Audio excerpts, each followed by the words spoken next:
Hey, it's Tsunami Sam again. Hope everybody's doing well and living their best lives.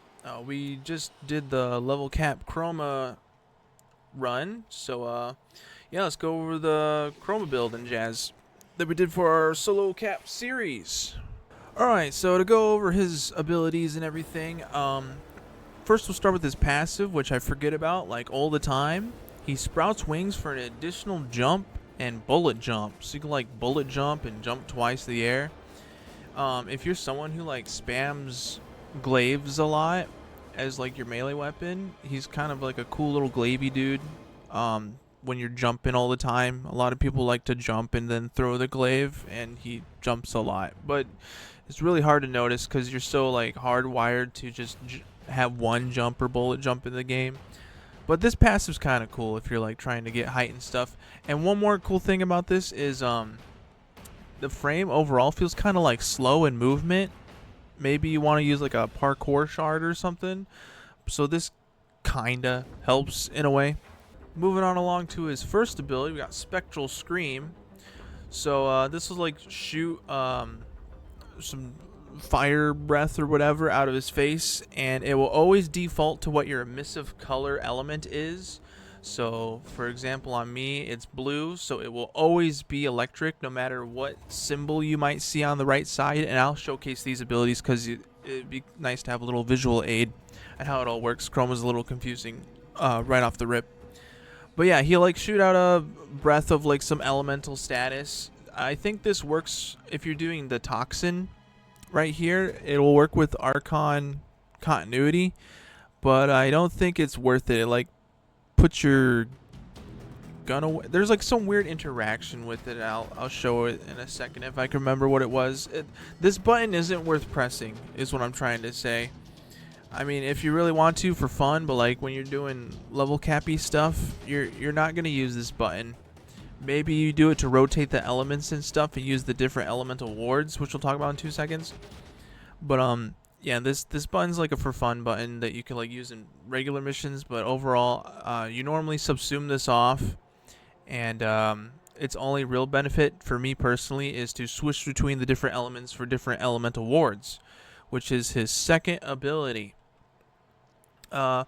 So again, my default, I'm always using the electricity one for the shield capacity because in my mind, since health tanking sucks in Jazz, unless you're like Valkyr or Nidus or maybe an Aros, shield gating and Aegis, Arcane Aegis tanking and stuff is kind of what you do in most frames.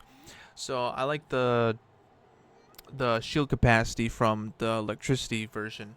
But all the other versions are really good. Like cold gives you more damage multiplier, and apparently when you get shot at with the cold ward on, the damage reflection is registered as melee damage, so it could proc a bunch of like cool melee things, like the unique niche things on melee weapons, like Oraxia's Spinnerex whip, and I don't know if it can proc melee influence or anything, but it does a bunch of cool things since it counts as melee damage when you reflect things for some reason. The heat one's okay, I guess. It boosts everybody's health. Does some like fire AoE. The toxin one's actually pretty good because when you're switching weapons a lot, you do a bunch of damage. As far as the toxin part for like Archon continuity to proc like corrosive, I don't think it procs it over and over again. It's only like the on contact or something. I don't know, read the wiki. I just know it sucks for like that weird scenario. If you're thinking about that, if you want to use Archon continuity, it's kind of like using you want to use the toxin scream, if you even want to use the scream.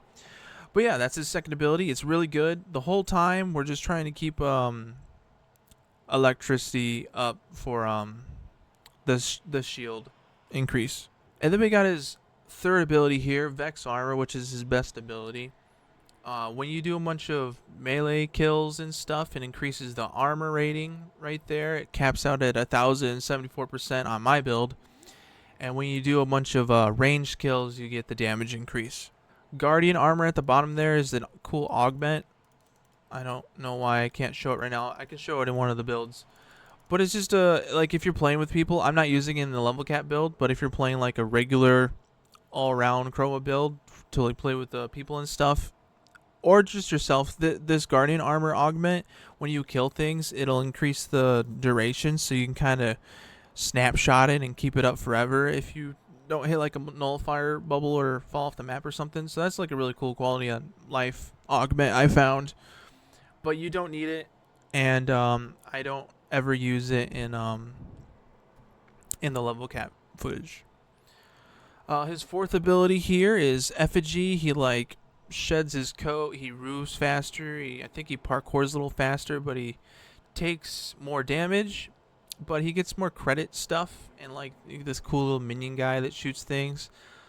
This normally sucks and is only good in niche things like Profit Taker or farming credits. And there's also an augment where you can like kind of direct the effigy around. But this is also like another helmet slot for me if you're not using him for the credit boost, which you normally are whenever you are playing Chroma. But for me, I swapped this one off too. So just to recap, his 2 and 3 are like his best buttons. His 4 is very niche. You normally remove the 1, but you can also remove the 4, and his passive is kind of cool. Alright, so for a quick visual aid thing, because I felt it was necessary, I'm just going to show his like what his buttons do real quick. So for, again, the 1, it also hides your combo multiplier, but like this is what the 1 looks like. And it turns off your guns. You can't shoot your guns and stuff while you're screaming at people like this. So this is another reason why it really freaking sucks. Cool, I'm breathing fire on people and whatever. Or I think when you switch it to, you have to turn it off, and then if you're doing a different element, and then turn it back on. Now I'm doing toxin. Yeah, I'm switching the element. It never changes until I turn it on and off, or turn it off and on again.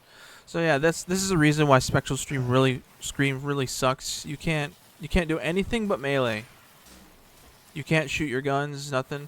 So this is never worth using. The reason I kept it is maybe you want to use different elemental wards, like the different elements. So that's a reason to keep it, I guess. But if you don't care about switching between them, it'll just default to your emissive color, and mine would be electric here. Another thing I want to mention is if your Vex armor ever falls off, you have to like shoot people and kill them with a ranged weapon if you want your damage buff ramped. It's called Fury up there on the top right. It's at 329%, 402%. So that's how you do that. And if you want the armor increase, you gotta kill people with a melee weapon. And I just got it up to like 326, killing like 2 dudes. In Steel Path, that'll like stack up in 2 seconds. But yeah, just keep that in mind. If your Vex armor ever falls off and you're worried about like the armor or the damage, you want to shoot them for the damage or melee them for the armor increase. And then we got the last button here. You like shed your coat, and then you got this cool little minion guy who's normally stationary without the augment. And he'll like just breathe fire on stuff, and anything that dies around him has like 2 times credit multiplier. So yeah, that's all of his abilities. Oh, and here's his passive. You can like double jump twice, or bullet jump twice, or you can like jump twice. Pretty cool. You can get that with like a mod or something, but yeah, it's cool that he has that default or whatever.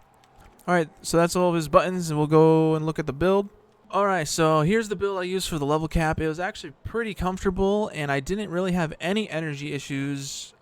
Maybe once in a blue moon, but never actually had any. I think it was mostly because I was using Death Cube, though.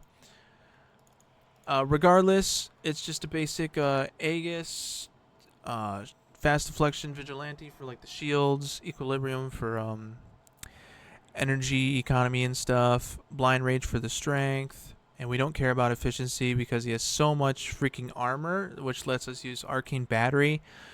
You get up to like 1400 max energy once you have Vex armor up, so it's very important you maintain this buff at all times. Narrow-minded for duration. Just it makes it way more comfier to like hit these buttons and then hit his 2 and his 3 and then like not worry about it for a whole minute straight. We removed his 4 for Pillage, and since we have such big duration and no range, Pillage still has crazy range because it's all the range on Pillage is duration based, and we have just enough strength with our Archon Shards and our strength mods. We have Precision Intensify over the 4th. It boosts the 4th, so we have 83% drain. All we need is 82%. And with 82% Pillage, Drain, and Corrosive Projection, that's 100% armor strip for anyone with one button cast. That is why we have over the 4 with Precision Intensify. It puts us right there. So really comfortable. This is our survivability and armor strip. Really, really nice. So you don't need green Archon Shards on him for armor stripping. And Prime Surefooted, of course, so we're not knocking ourselves around. Other build stuff I just want to show real quick. So like if you're playing Chroma regularly, the aura can literally be anything. I would normally always keep Arcane Battery. Augment's really nice just to crank the strength more. This continuity mod could be like Archon Continuity if you wanted to. If you had like some Toxin ability, Subsumed. Again, I subsumed over the 4. With Nourish to make it more like a support with the homies kind of thing, and I could switch between the different kinds of wards. And then we got like Everlasting Ward here to keep the ward up on people, and then the Guardian Armor maintains Vex Armor like permanently if you or anyone else is doing damage. Also, it makes people take like less damage too, 75% reduced damage taken. So this is like a fun little Chroma play with the homies, or like regular Steel Path. It has 300% strength, so even if you're playing solo, it's pretty nice. So yeah, this is like a regular Chroma build I would suggest, but this is the one I use for level cap. Next up, I'll talk about the Archon Shards real quick. We use 3 ability strength just to get our Pillage to the threshold of 82% plus, so it's 1 press and everything's armor stripped. I highly suggest 1 casting speed shard, and this last shard can be whatever you want. It could be an emerald shard. It can be, I highly recommend a parkour shard actually, or anything else you want. Maybe duration or more strength. It's up to you. Moving on along to the weapon loadouts here, we use the Strun Prime. This thing was killing level cap pretty cool. This is my build for it. This is another really big thing here I was using. Secondary Fortify is really nice on the Epitaph.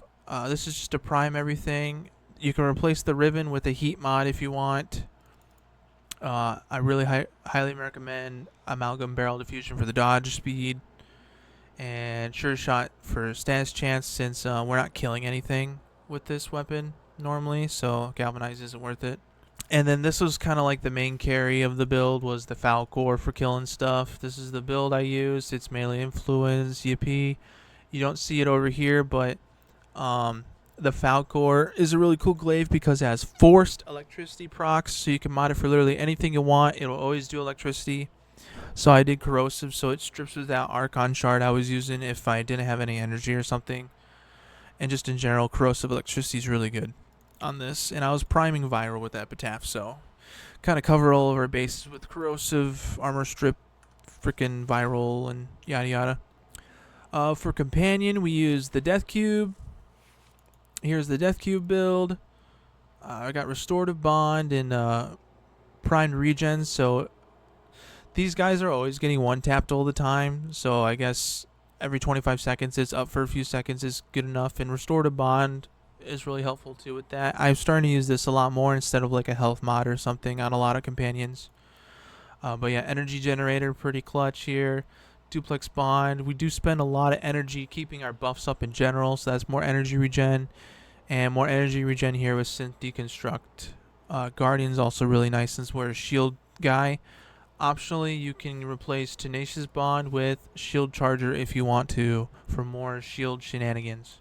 And then here's the Verglass build I've been using all the time. You really want a Riven for the crit chance if you ever use Tenacious Bond. But if you don't have crit chance Riven, you can put like I don't know, another heat mod or something here, or the magnetic capacity. So you got like viral for shields. Oh, lastly, for the focus school, we're doing Matter Eye as always. You spam the 2, do damage to the Thrax units. If that's not killing them, you hit them with the 2 once, and then you hit the 1 and then shoot them in the face. And yeah, guys, this was the Chroma build. It was actually pretty chill, pretty good. It was a good time. Next up, we gotta do Citrine, but sadly, I subsumed my Citrine, the only one I had, so I'm gonna farm a whole another one to continue the series. So I'll get to that eventually. Again, Borderlands 4 is kind of fun right now, so I've been doing that. Overall, though, I do highly recommend Chroma. He's old but gold. There's a few quality of life things I'd like his scream being better, and maybe let us recast the 2. And yeah, overall, really good time. Death Cube and Falcor kind of carried this time. Pillage again coming in clutch, saved the day. And yeah, like I said, next up is Citrine. I hope this video was cool and informative for you. I hope you're all taking care of yourselves, getting a rest, and living your best lives. But anyway, we'll do the cute emote. And yeah, have a good one, guys. Shiong.